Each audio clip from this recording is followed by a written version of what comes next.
Bupati Kabupaten Konawe, Kerry Saiful Konggoasa, sukses memenangkan penghargaan Desa Cantik tahun 2022 dari Badan Pusat Statistik Republik Indonesia. Penghargaan tersebut diserahkan langsung oleh Menteri Pendayagunaan Aparatur Negara dan Reformasi Birokrasi, Abdullah Azwar Anas, didampingi Kepala BPS Pusat Margo Yuwono di area Nusa Ballroom, Menara Dana Reksa, Jakarta 30 Januari 2023. Tidak semua kepala daerah seperti mereka yang punya kepedulian terhadap data, seperti Sumedang dan lain. Maka harapan saya Pak Kepala BPS, seluruh kepala BPS Kabupaten Kota perintahkan untuk jemput bola, bertemu bupatinya secara paralel. Ya, bertemu kepala Bapedanya. Kalau saya dulu rutin, saya undang makan pagi kepala BPS di ruangan saya waktu di Banyuwangi. Gak tahu ada nggak Pak Kepala BPS Pak? Saya waktu itu. Kalau nggak salah masih jabat sekarang. Program Desa Cantik Statistik atau disingkat Desa Cantik bertujuan untuk meningkatkan kompetensi aparatur desa dalam pengolahan dan pemanfaatan data agar perencanaan pembangunan desa lebih tepat sasaran dan juga dapat menekan angka kemiskinan dan kemiskinan ekstrim sebagaimana instruksi Presiden Jokowi menuju masa depan pemerintahan digital. Di Maret 2022 turun menjadi 2,76%. Bapak Ibu yang saya hormati, ingin saya sampaikan bahwa yang pertama, ya, miskin ekstrim, ya, menjadi tidak miskin ekstrim itu sebanyak 2,91%. Artinya inilah bagian dari keberhasilan pemerintah.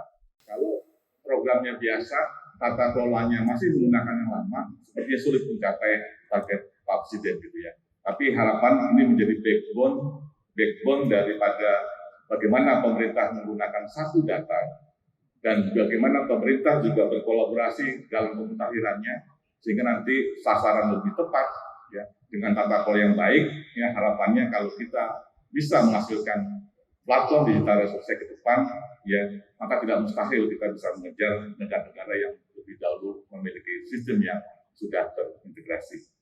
Anugerah Desa Cantik merupakan motivasi pemerintah daerah agar dapat melakukan perbaikan sistem dan manajemen internal dari hulu ke hilir. Dimulai dari pengentasan kemiskinan, peningkatan investasi, digitalisasi administrasi pemerintah, dan percepatan prioritas aktual Presiden. Dengan memperoleh penghargaan Desa Cantik, diharapkan pemerintah desa itu mampu secara mandiri menghasilkan data-data yang akan dimanfaatkan dalam program-program pembangunannya. Ya, diharapkan seperti contohnya hari ini tadi Kelurahan Toriki di Kabupaten Konawe, Sulawesi Tenggara mendapat anugerah award sebagai 12 desa cinta statistik dari 685 desa usulan tahun 2022. Nah, pemerintah di Kelurahan Toriki itu mampu memenuhi data secara mandiri untuk program pembangunan seperti misalnya untuk pengentasan kemiskinan. Nah, BPS sebagai pembina statistik sektoral melakukan pendampingan kepada tim atau SDM atau aparat pemerintah di Kelurahan Toriki. Kita bina selama setahun sehingga secara mandiri Kelurahan Toriki bersama agen statistik yang dikelola oleh Kelurahan Toriki menghasilkan data yang dipakai untuk pengentasan kemiskinan, untuk UMKM dan sebagainya. Dan inilah yang mendapatkan apresiasi dari BPS karena data yang dikumpulkan sendiri itu digunakan pula oleh pemerintah dan kedepannya harapannya tentunya pengentasan kemiskinan, Kelurahan Toriki juga semakin sejahtera. Kondisi kemiskinan ekstrim yang terjadi di 212 kabupaten kota di Indonesia menjadi prioritas pemerintah untuk terus ditekan.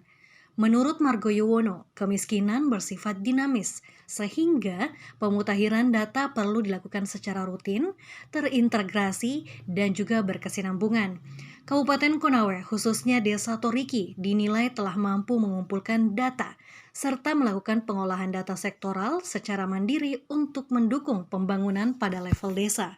Program Desa Cantik diinisiasi BPS sejak Februari 2021 dengan melibatkan tim BPS Pusat sebagai penilai berdasarkan beberapa indikator yang telah ditetapkan, antara lain kesiapan sumber daya manusia, kesiapan infrastruktur teknologi informasi di desa tersebut, potensi daerah, akses, dan indikator-indikator lainnya.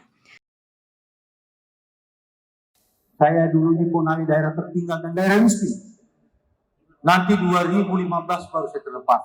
Dan syukur alhamdulillah 2019 pertumbuhan ekonomi saya sampai 11%.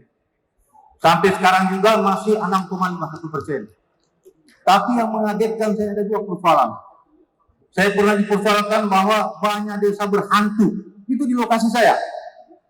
Tapi nyatanya itu tidak ada desa berhantu di sana. Desa sudah tidak ada setan. Sudah terang benderang semua. Kedua lagi Pak Menteri saya ceritakan ini, yang mengagetkan lagi saya, yang dikatakan desa ekstrim. Wah, waktu itu saya sebagai bupati, hampir saya kena jantung. Kenapa saya katakan bahwa saya kaget? Kok bisanya? Kita anggap betul menjadi desa ekstrim miskin lagi. Kalau miskin sih ya oke, tapi ekstrimnya itu, berarti kalau ekstrim itu susah makan, pendapatan di bawah 15.000. Saya coba cross-check, di mana datanya ini? Kok bisa begini? Saya datang di kantor statistik, statistik, apa kerjamu di sini? Sekarang ke semua. Saya cari di kementerian, di BKKBN. Nyatanya ada di antara itu, yang memang datanya abal-abal. Karena yang mendata itu adalah ibu rumah tangga. Sehingga ya setiap bantuan itu ada terus. Dan yang paling konyolnya Pak Menteri, yang saya ceritakan, pas penerima BLT, kok ada yang dapat yang punya mobil 2, Fortuner mobil. Saya katakan, kenapa ini dia bisa dapat bantuan? Nyatanya ya data pertama dari desa. Desanya juga takut kalau tidak kasih masuk orang ini. Karena kemarin dia menjadi ketua tim pemenangan desanya. Waduh, saya bilang konyol ini. Hancur negara kalau begini. Sehingga bantuan-bantuan itu perlu sasaran, tidak tepat sasaran. Sehingga hari ini saya sebagai bupati sangat merespon daripada data BPS statistik ini. Karena ini betul-betul sudah jelas, kita juga sudah nyaman bahwa proses anggaran di mana saja yang kita harus tempatkan. Kalau kemarin kita semua wah ini begini, tapi tidak tepat sasaran. Sehingga saya harapkan Pak Menteri dengan data yang ada ini semua supaya janganlah kalau memang daripada pemburusan nggak usah lagi ada bantuan apa. Kita kasih betul-betul bantuan yang betul-betul butuhkan bantuan. Kabupaten Konawe menjadi salah satu pemenang dari 12 kabupaten kota se-Indonesia dan menjadi satu-satunya kabupaten pemenang dari provinsi yang ada di Sulawesi. Tim Mek TV melaporkan dari Jakarta.